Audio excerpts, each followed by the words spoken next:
Italians had come to and settled into the territory that is today the United States of America before any other national group, with the exception of the Spanish. An Italian discovered America. Another Italian gave her his name. Still another Italian first planted the English flag, giving England the claim to North America and the American people's first claim to independence. Other Italians explored and helped to explore her coasts. Atlantic, the Gulf of Mexico, the Pacific, and her interior lands, from Florida to the Mississippi, Arizona to Kansas, Minnesota to Louisiana. In addition, the Italian missionaries spread Christianity and goodwill among the natives, preparing the way for American settlement.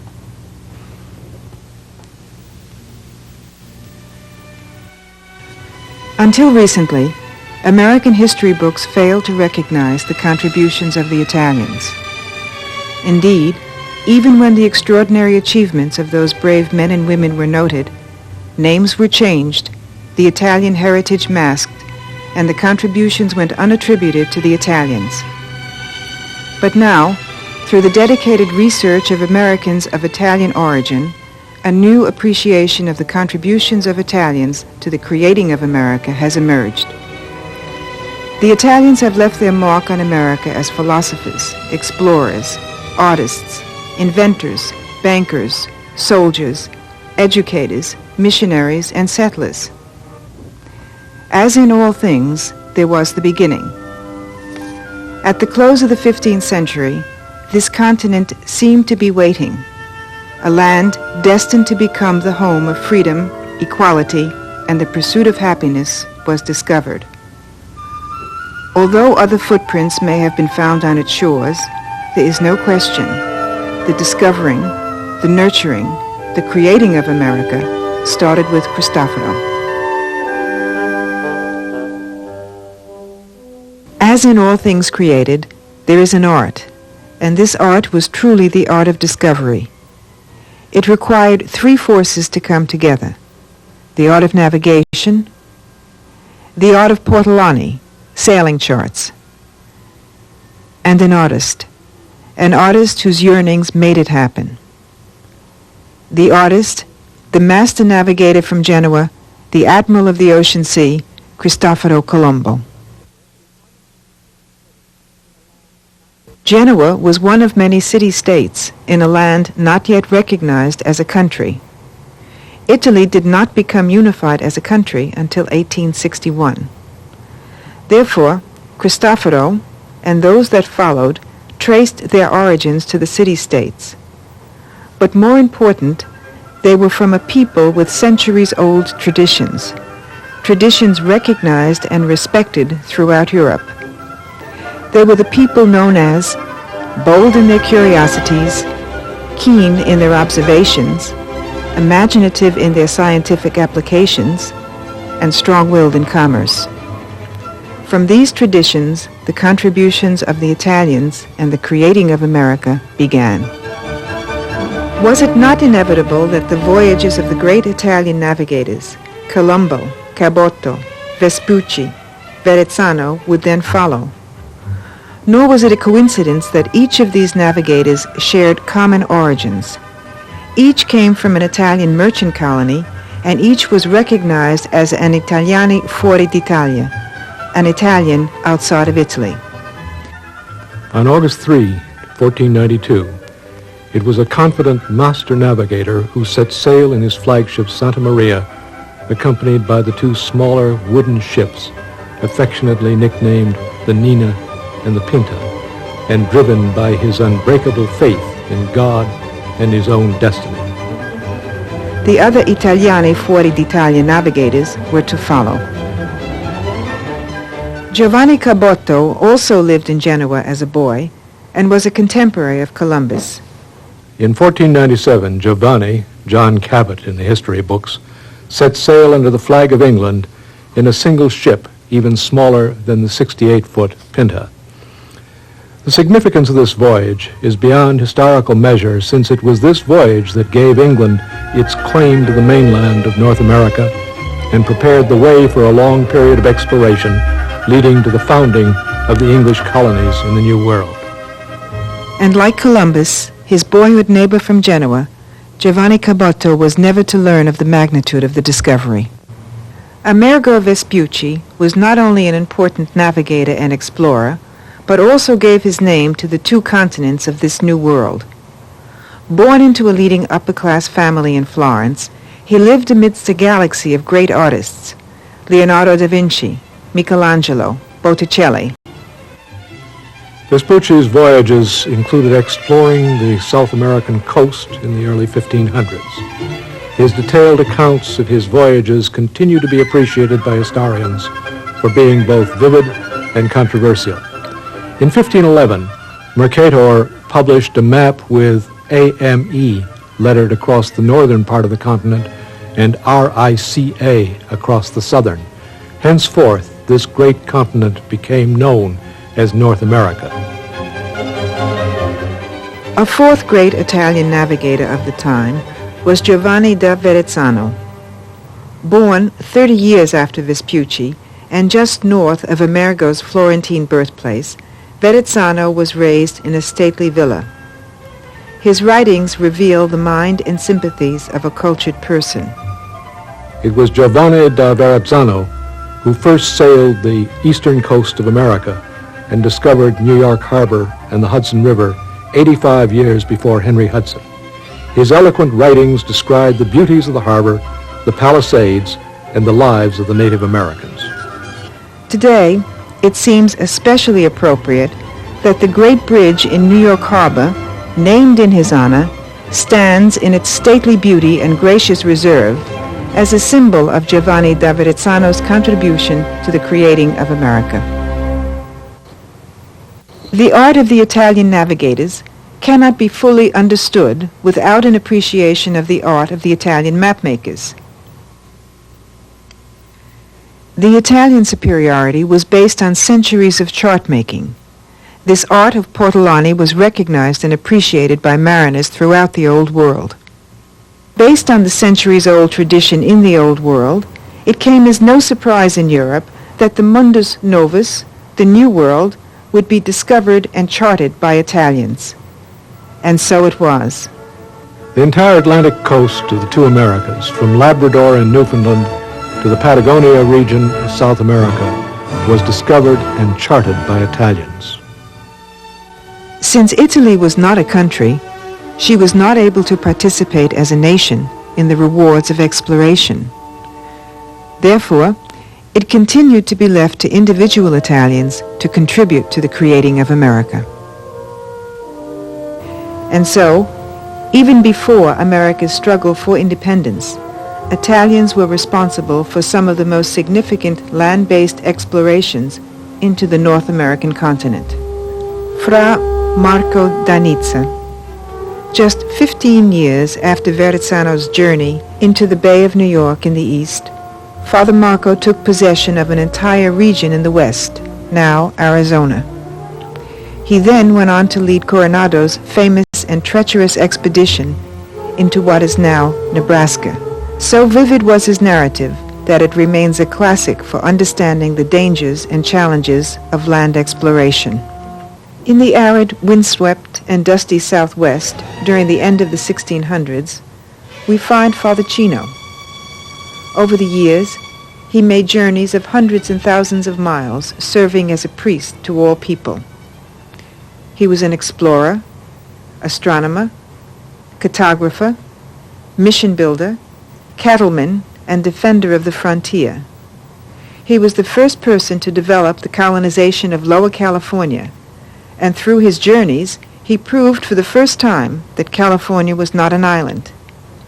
At least 20 southwestern cities owe their origins to this merciful person.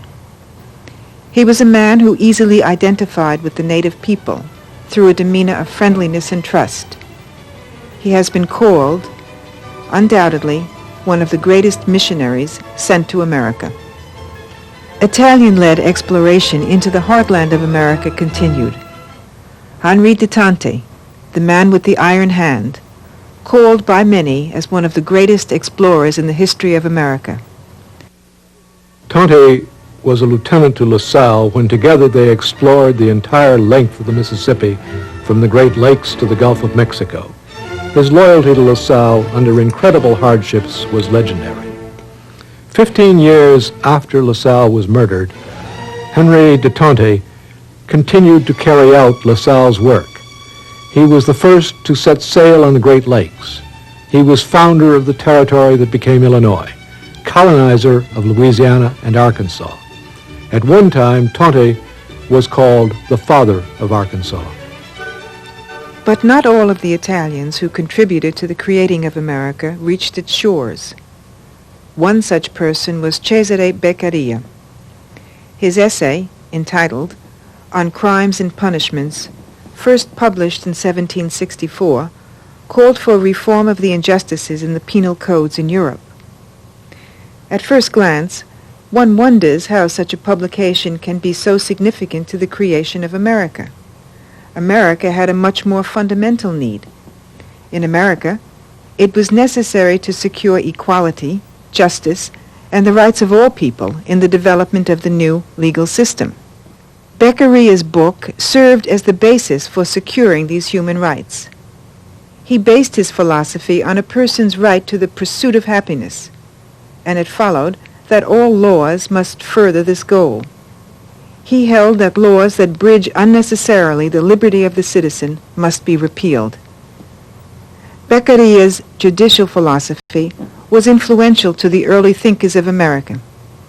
John Adams proclaimed the study and use of Beccaria's work all through the early critical years of the formation of our government.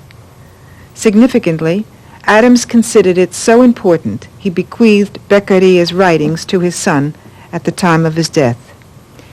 Cesare Beccaria's philosophy regarding fundamental rights and the relationships that ought to exist between a person and the government can be found throughout our Declaration of Independence, the Constitution, and the Bill of Rights.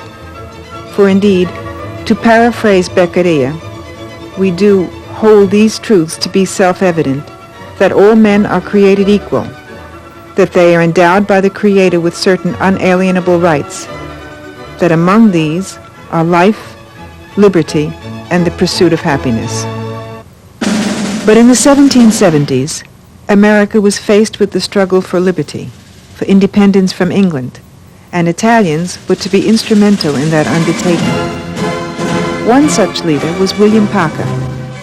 Born in Maryland in 1740, Paca was elected to the First Continental Congress, signed the Declaration of Independence, served in the United States Congress, elected 3 times governor of Maryland, his last 2 terms by a unanimous vote. In 1789, President Washington appointed William Paca the first Italian-American federal judge. Another little-known patriot now recognized by historians is Colonel Francesco Vigo. Picture the map of the United States of America today without Ohio, Indiana, Illinois, Wisconsin, Michigan. Without Colonel Vigo, it is very probable that this land, the old Northwest Territory, would today form a part of Canada. When the American Revolution came to the Northwest Territory, an obscure frontier raider, Colonel Rogers Clark, and his mountaineers moved secretly into the Wabash Valley. It was the spring of 1778. Months rolled by, and supplies were desperately needed. Francesco Vigo was a wealthy fur trader with great sympathy for the American cause of liberty. When Clark asked him for support, Vigo gave his personal financial guarantee. Next, through a series of heroic efforts, this rugged and courageous patriot, Colonel Vigo, furnished critical detailed information to Clark, enabling him to win the decisive Battle of Vincennes. This victory assured America the Northwest Territory and opened the way for the United States to acquire boundaries from ocean to ocean. And it was exactly 100 years after Vigo's death when President Franklin Roosevelt recognized the personal indebtedness of all America to Vigo for saving the Northwest Territory. Italians not only fought for independence and served in the new government, but also provided intellectual leadership. The Italian physician, surgeon, and horticulturalist Philip Mazzei was invited by Thomas Jefferson to found an experimental farm in Virginia in order to increase agricultural production. However, Mazzei's revolutionary spirit and strong ideals of democracy quickly involved him in America's struggle for independence. As Jefferson's neighbor at Monticello, he was truly Jefferson's zealous Whig and collaborated with him on espousing political freedom. In his extensive writings, Mazzei's theory of democracy and equality for all persons is that embodied in the Declaration of Independence and reflects his philosophy to do all to preserve and protect the pure and sacred principles of liberty. After the War for Independence, exploration into the heartland of America was continued by Italians. Paolo Busti arrived in America in 1800 from Milan, Italy. He took up active management of the Holland Land Company. Through his skillful planning and developing, 5 million acres of land evolved into American villages, towns, and cities. Italians contributed to the development of the arts and music in this new land. Thomas Jefferson, an admirer of all things Italian, recruited 14 musicians from Italy to form the nucleus of the now famous United States Marine Band. The tradition continued, with 6 Italian conductors serving as leaders during its long and patriotic history.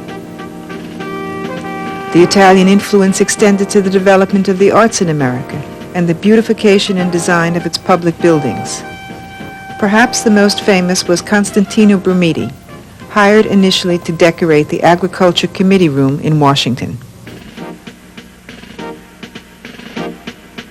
I was pleased that my first work was so well received.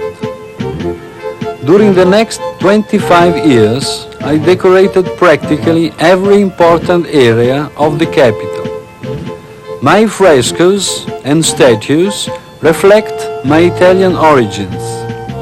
I came seeking refuge and freedom, and I left my work as an expression of my gratitude. My one ambition and my daily prayer is that I live long enough to make beautiful the capital of the one country on earth in which there is liberty.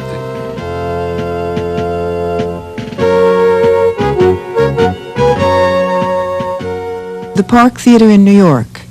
It is 1825. Rossini's Barber of Seville, the first opera performed in Italian in America.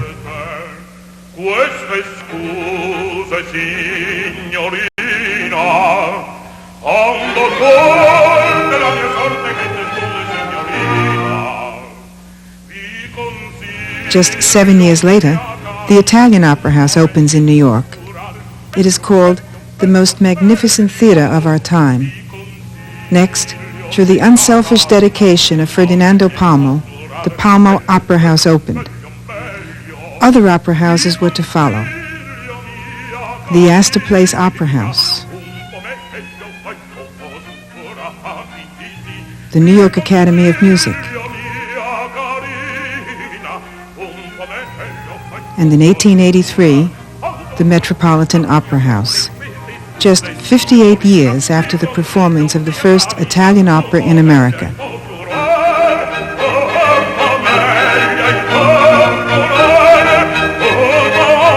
The development of the arts continued in America. Schools of learning founded, scientific and technical achievements were made, and a new heritage, the American heritage, was evolving. But, as always, each had its beginning. In 1806, I became the first teacher of Italian in New York. Later, I brought the Montresor Operatic Company from Italy to America. Critics lauded the performers and musicians as some of the finest to appear in our new country.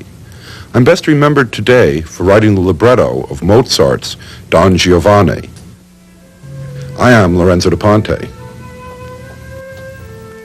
I was first to establish a conservatory of music in Boston and later in Philadelphia.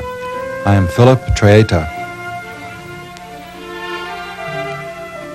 Just 15 years after the Declaration of Independence, I headed the first scientific expedition surveying the Pacific coast of America. I am Alexander Malaspina. 2 years before the Declaration of Independence, I established the first music and dance school for young ladies in our land. I'm Nicholas Beferi. Much of early education evolved from the work in the missions. I was called the little nun of the Wild West. I was born in Italy, and when I was 4, I came to America. I became a nun, and my Mother Superior ordered me to the Colorado Territory alone. I negotiated with Billy the Kid to protect the doctors in Colorado, and I found ways to feed the hungry and clothe the poor. At the end of the trail in Santa Fe, I maintained a school, an orphanage, and a hospital. I spent 85 years in my new land. I am Sister Blondina Segale. I built the first Catholic churches in both Iowa and Wisconsin. Some say I did a lot more. I am Father Sam Mazzucchelli, and oh yes, I always looked a little young. In 1815, an act of Congress raised Georgetown College to Georgetown University, the first Catholic university in America. I was its first president. I am Father John Grossi. We established our universities in really humble beginnings, too. This is the University of San Francisco. Originally, I called it St. Ignatius College. I am Father Marashi. In 1855, 4 of us crossed the Atlantic to go to western New York State. We were affectionately called those pioneers filled with the zeal, fervor, and faith of sunny Italy. I became the founder of St. Bonaventure's. I'm Father Maliano. I'm up in Spokane, Washington. It's 2 years before Washington becomes a state. This is where we started Gonzaga University. I'm Father Joe Cataldo. America was to face a great tragedy, the Civil War. The North versus the South. In some cases, brother against brother, sister against sister. Italians were recruited to fight in this war, and recruitment posters in Italian soon appeared. One of the most famous regiments in the Union Army was named after the Italian patriot Giuseppe Garibaldi. The Garibaldi Guard distinguished itself in the Civil War. Giuseppe Garibaldi, who had come to this country and lived here for several years before he led the drive for unification of Italy, was offered a commission by President Lincoln if he could return. Garibaldi's compassion for Americans can be felt in the letter he wrote to Lincoln 2 years before the president's death. Garibaldi told him, "You will go down in history as the great emancipator." The war continued. 4 Italians attained the rank of general. I was one of the generals. They awarded me the Congressional Medal of Honor for bravery. Years later, I became the first director of the Metropolitan Museum of Art in New York. I was pleased to be told that this would be the monument to my life. I am General Luigi Palma di Cisnola. As America entered the decade of 1880, seeds of opportunity were planted. It had been almost 2.5 centuries since the first Italian settled in New York, Peter Caesar Alberto, in 1642. And once more, we find a land that seemed to be waiting in anticipation of a new wave of discovery, a discovery by people with new aspirations, new challenges, new beginnings.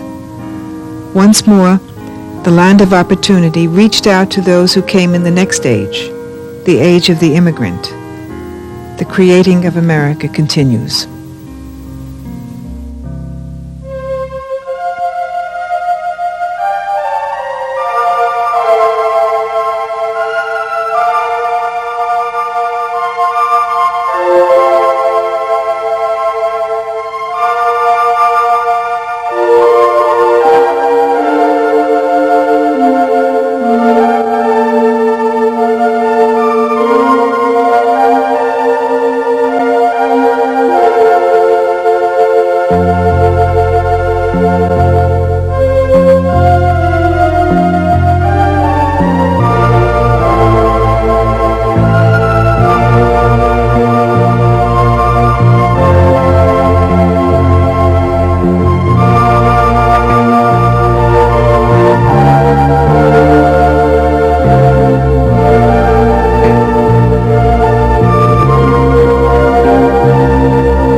the Civil War, a wounded country yearned to come together, to connect, to be enriched.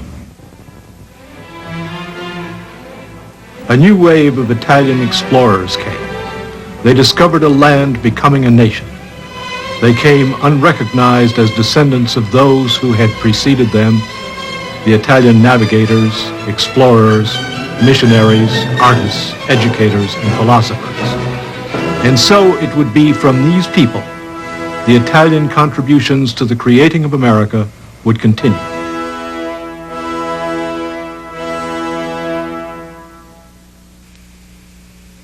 Enrichment took many forms in the new land: social, economic, political, artistic, industrial, and educational.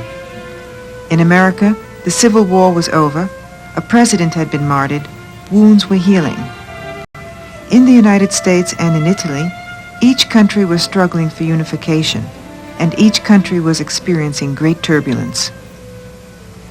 By 1870, there was an estimated 50,000 persons of Italian parentage scattered throughout the new land. By the end of the 1920s, 8 million had migrated from Italy to America. The lives of these new explorers would bridge the most diverse and abrupt changes in recorded history. There was the clamor of industrial, the struggle of social, the wonder of technological, and in this young new country, the turbulence seemed greatest. Some who came to America brought their success with them. Others achieved their success here, and still others came to create greater opportunities for their children. The spoken and unspoken murmurings found in the heart of Italian heritage could be heard, if not for me, for my children. Even though early immigration statistics were less than accurate, it is clear prior to the Civil War, more Italians entered America through the port of New Orleans than the port of New York. In the southern regions of America, town directories record Italian families, active in community life. Italian mayors were elected, beginning in 1837 with Mayor Finizzi in Augusta, Georgia, and later in Mobile, Alabama, Memphis, Tennessee, and Texarkana, Texas. Italian communities began to multiply. By far the greatest number were in California. By 1870, more Italians lived in the San Francisco area than in all of New York State. Italian newspapers emerged. A typical issue of L'Eco d'Italia, dated February 19, 1869, reported, "The Italian Society of Louisville held their ball last night. An Italian editor was elected president of the Mississippi Press Association. Ads appeared for teachers in arts and languages." During the 2 decades preceding 1870, a great number of scholars came to America, a high percentage from Italy. The Italian language was being taught in schools and communities. By 1876, Harvard had been teaching Italian for 50 years. Physicians of Italian parentage practiced in many urban and rural communities throughout America. In the 1870s, there was Dr. Morin completing his second term as president of the Rhode Island Medical Society. Dr. De Ponte, with practices established in New Orleans, New York, and Pennsylvania. In the judiciary, the long list of Italian Americans serving with distinction would begin to increase significantly during this period of America's enrichment. In New York, the son of the Italian lawyer Antonio Rapallo, born in 1823, would become Justice of the Court of Appeals in 1870. Justice Charles A. Rapallo would serve in this High Court of New York State for almost 2 decades. Meanwhile, in the sciences, Professor Gaetano Lanza was beginning his 41 years at the Massachusetts Institute of Technology, 29 years as the head of MIT's renowned Department of Mechanical Engineering. There was Giuseppe Faccioli, bringing his internationally known experiments on lighting to America. Confined to a wheelchair, he served as chief engineer for the new General Electric Company, as did Philip Torchio for the giant Consolidated Edison Company of New York. His numerous patents contributed to the greater control of electrical power in America. Still later in New York, Professor Immediato served as chief design engineer for the construction of the new subway system. Since art was universal, the artists with Italian origins would contribute their special sense of heritage to this coming together. Musicians, composers, actors, actresses, painters, sculptors. The people of the period would recall the evening of November 24th, 1859, when 16-year-old Adelina Patti made her debut at the Academy of Music. It was the beginning of a chapter in the history of opera. For the next 46 years, the opera world called the era the reign of Patti. She toured America in her private railroad car and became a living legend. When the Metropolitan Opera Company opened, the Italian opera contributed to its greatest triumphs. A long list of artists came and enriched the spirit of America. Many were great, but there was one who would be the greatest of all. Born in Naples in 1873, Enrico Caruso made his American debut in 1903. He reigned supreme for the next 18 years.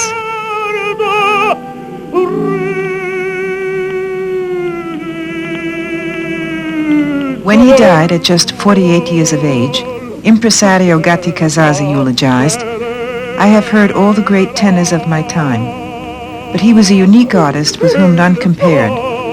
I do not see how we can ever have such another." Unquestionably, in the world of music, the conductor whose preeminence was unrivaled in America for almost 3 decades was Maestro Arturo Toscanini. When he first came to America in 1908, he was world famous. He was the maestro for the Metropolitan Opera and later for the New York Philharmonic. When he conducted, it was as if he was directing the music in his soul. He could be heard singing along in spirit. He would proclaim, "I don't want to hear the notes, only the spirit." And when he sensed the music was not true, he was as hard on himself as on his musicians.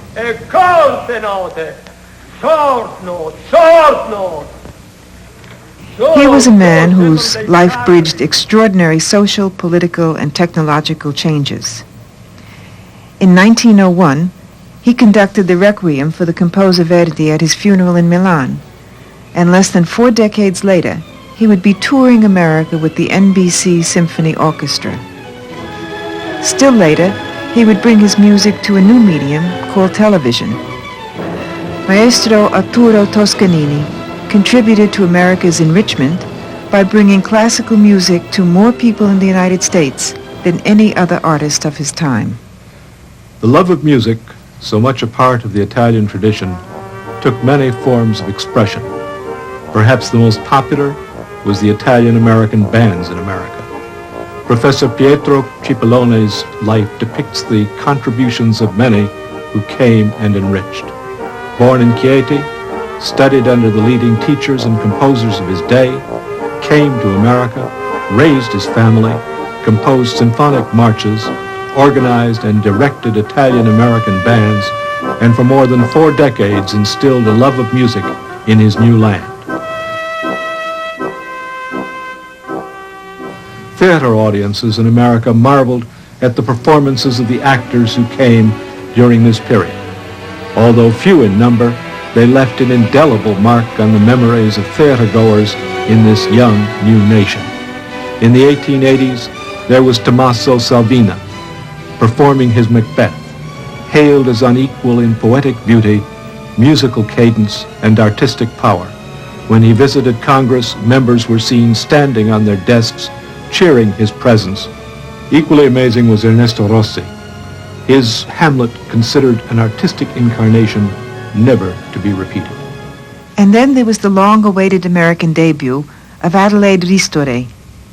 The New York Tribune announced, "She is worlds in advance of any woman on the American or English stage."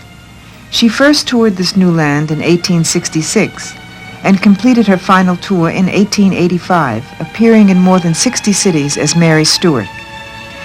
Eleanor Duse first came to America in 1893. She became an American legend spanning 3 decades. In almost every performance, these artists performed in Italian. By 1910, millions of Americans came together every week when they attended the cinema. The screen stars became the most popular figures in America. But once more, there would be one who was the star. Born in Italy, Rodolfo Valentino, he was just 18 years old when he came to America. He became a screen idol and legend. When he died suddenly in 1926, at age 31, the country went into mourning. His films remain a memorable part of America's film history. Before the turn of the century, the Transcontinental Railroad began the great task of connecting the country. Among the first two passengers who decided to go west were two immigrants from Italy, 22-year-old Luigi and his 15-year-old wife, Virginia. They settled in California, had a son, named him Amadeo Peter. When not in school, he could be found working on the wharves of San Francisco, where he first saw the need to help immigrants get started. The popular Amadeo Peter Giannini, now called AP, opened a bank called the Bank of Italy. The San Francisco banking establishment looked with some amusement upon that little Italian bank in North Beach. But all of that would change suddenly at 5:12 a.m., the morning of April 18th, 1906. On the night before, there was great excitement. Enrico Caruso and the visiting Metropolitan Opera Company performed Carmen. The lyrics were still lingering in the hearts of the people when the great earthquake struck. It took just 28 seconds, but when the water and gas mains snapped, the ensuing fire devoured the city. The modest little bank building was doomed, but not before AP removed the cash reserves, about $80,000 in gold. Almost immediately, he reopened the Bank of Italy. By 1919, that little Italian bank from North Beach had deposits of $125 million. The Bank of Italy eventually became the Bank of America, the largest bank institution in the world. A.P. Giannini knew well the Italian tradition, hard work creates opportunity. He believed in people and preached repeatedly to other bankers. What interests the people should interest the bank. They didn't always listen. When other banks viewed the California film industry with skepticism, he loaned millions. Many of the classic films of Charlie Chaplin and Max Sennett were made with the financial support of the Bank of Italy. When Walt Disney wanted to do the first full-length cartoon, he needed financial help. A.P. Giannini was the only one to say yes. The result, the great film classic Snow White and the Seven Dwarfs, followed by Pinocchio, Fantasia, Bambi, Cinderella. Films that will remain for all time a part of America's enrichment. In A.P.'s final instructions to the administrators of his foundation, his sense of heritage could be heard in his words. Administer this trust nobly, remembering always human suffering. Do good. Do not merely theorize about goodness. The California that the young Gianninis discovered in the 1870s was reminiscent of their sunny Italy. The Italian homes, easily distinguished by gardens and grapevines laced under the roofs, reflected the old world charm. Model Italian farming communities and sprawling vineyards would reshape the countryside. The great wineries evolved. They were the Sebastianis, the Gallos, the Petris, the Rossis. The dream of a community-owned colony of workers became the Italian-Swiss Colony Wine Company. One California company expanded into the canning industry. Its name is reminiscent of the mountains of Italy. The company, Del Monte, of the mountains. Other companies were founded, and almost always their names reflected their Italian origins. Dr. E.O. Fenzi brought the beautiful flowers of Italy to California. This famous horticulturalist enriched the landscapes with his dedicated work. The tradition of coming together for mutual support and encouragement would lead to the development of flourishing settlements. Italian communities, never accurately recorded prior to 1900, were now found throughout America. There was one person who came on a special mission to help America's immigrants. When she came to America, it was as if her new land was anxiously waiting for her. There was much to do, and she went about doing it with the courage and conviction others would only marvel at. Where she saw squalor, sickness, and ignorance, she confronted it. She opened schools, hospitals, colleges, and free clinics in New York, New Orleans, Chicago, Seattle, Denver, and Philadelphia. 67 in all. Coincidentally, one for each year of her life on Earth. And in the midst of all the struggle and turbulence, there was the calmness and serenity she found in her faith. In an extraordinary short period of time following her death, her church canonized her America's first saint and patroness of the immigrant, St. Francis Xavier Cabrini, a joyous addition to America's enrichment. In keeping with the Italian tradition, through work one finds opportunity, the diversity of the work began to contribute to new forms of industrial enrichment in America, and once more a tradition uniquely Italian in origin, the tradition of combining the useful with the pleasing, could be seen across the countryside. This was a time in America when lifelines would reflect great diversity. These new pioneers traveled unknown roads and led lives they could hardly predict. And from this diversity, the enrichment of America continued. My father came from Italy and settled in Texas. I was born there in 1855. My home was the range, traveled more than 25,000 miles on horseback rounding up outlaws. I broke up that Butch Cassidy gang, was an undercover agent for the mine owners against labor racketeers, a detective for the Pinkertons, and, oh yes, I was a writer. His book, Texas Cowboy, became known as the Cowboy Bible. Published in 1885, 1 million copies were sold. When the Western movies came along in the 1900s, the stories were based on his adventures. He spent the last years of his life quietly in his little house in the Hollywood Hills.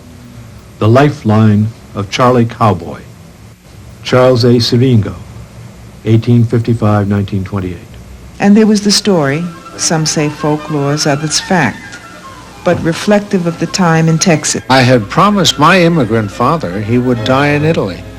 And in 1879, when he grew too weak to travel back from our Texan home, the town leaders officially changed the name of their town to Italy, Texas. My promise was fulfilled. The concerns of the people for law enforcement and protection brought the people together in the early part of this century.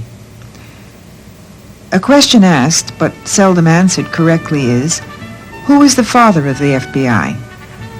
The answer, Charles Joseph Bonaparte, a Secretary of the Navy, an Attorney General of the United States, and the first Italian-American to serve in the United States Cabinet. During his career in law enforcement, he prosecuted some of the most powerful people in the country. They were powerful people from the tobacco, oil, coal, and railroad industries, but they were people who were guilty of abusing their power in our country. Justices and injustices existed in this young new country, and some injustices could be found lurking in the dark shadows of prejudice and hate. Extreme self-righteousness provoked disdain, and the Italian-Americans were not spared. Violence erupted in northern and southern cities and towns. Laborers were victims of mob lynchings, and some were killed. Countless others were forced to leave their homes and begin anew. Still others were jailed during a period of patriotic hysteria. The most notable, Nicola Sacco and Bartolomeo Vanzetti, convicted of a murder based on circumstances, Their execution created a furor, not only in America, but around the world. Few of these people would find consolation when 50 years later, the governor of the Commonwealth of Massachusetts issued a proclamation stating the trial was unfair and called for vigilance against man's susceptibility to prejudice and intolerance. The names Sacco and Vanzetti have now merged into a synonym, cautioning man of this susceptibility, a lesson still being taught. And sometimes this new country would be enriched even though justice and equity were eluded, as it eluded an inventor from Italy working in his laboratory in Staten Island, New York. The highly respected historian Giovanni Schiavo dedicated a complete chapter of his famous work, 4 Centuries of Italian-American History, to that one such person, Antonio Meucci, the inventor of the telephone. The historian, known for his painstaking research, began his documented report with words of reprimand directed not only to others, but perhaps also to himself. During the last 65 years, anyone who had known how to go about it could have found in the archives of the Supreme Court of the United States and elsewhere in Washington all the evidence needed, just as we did. Meucci's claim as inventor of the telephone rests not so much on his caveat of 1871, a form of temporary patent, as on the various telephones he had made previous to that year. Although public acclaim for the invention may never be afforded to the memory of Antonio Meucci, his inventive and dedicated work is now publicly recognized.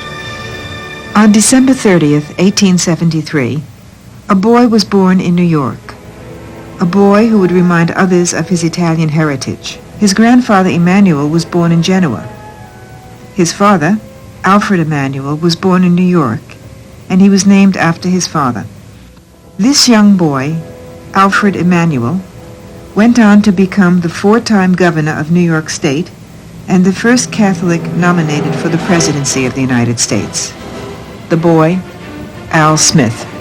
At the turn of the century, when America was busy connecting and growing as a country, the business and banking community was crucial for America's progress. Among the early financiers who came were the Fabri brothers from Florence. They would affiliate with leading bankers and serve on the boards for the railroad and electric companies. Still others came and became partners with other prominent business leaders in America. When 12-year-old Amedeo Obici arrived in America from Venice, Italy, he counted the change in his pockets. It was all he had. The words of my mother rang in my ears. In America, everybody made much money. Much to me was nickels.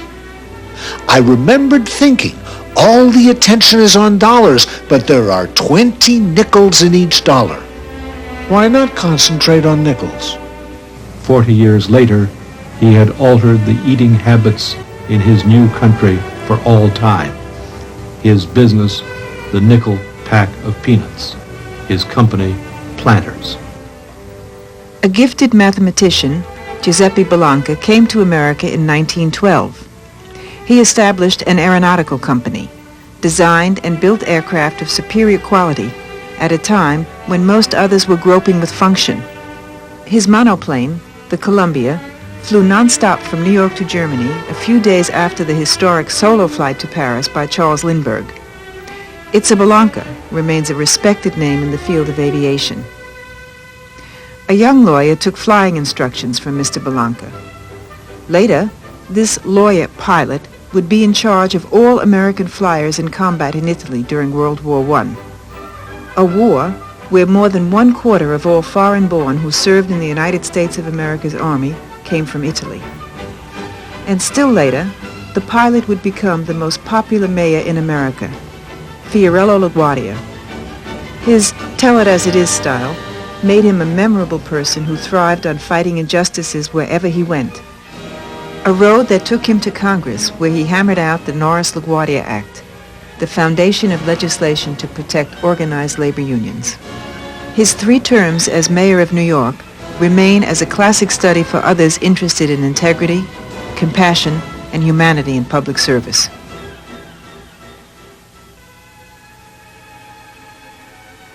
After the turn of the century, millions came. It was the age of the Great Immigration. Parents and grandparents, aunts and uncles, preserving and sharing their sense of heritage. They were the sons and daughters who became the leaders of industry. Others, legislators for the law. Still others, protectors of the law. They were the artists who painted the canvases, sculpted the marble, adorned the countryside.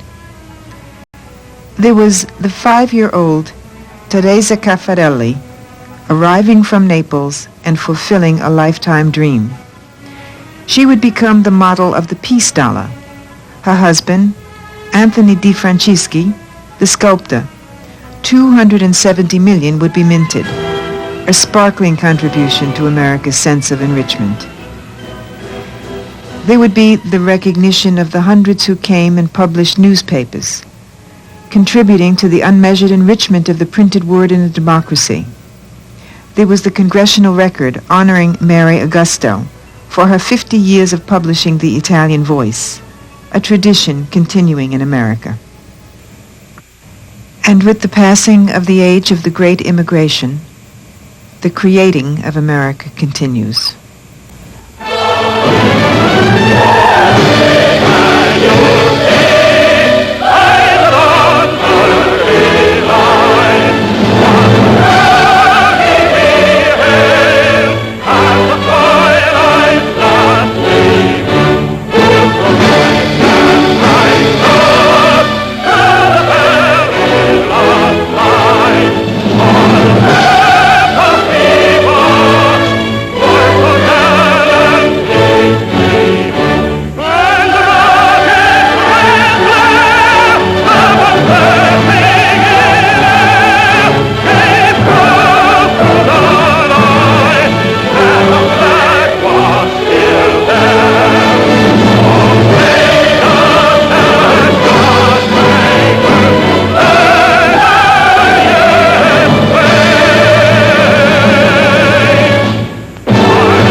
As each new generation of Italian Americans come of age in America, we risk the loss of understanding the extraordinary courage and sacrifice of those who came first.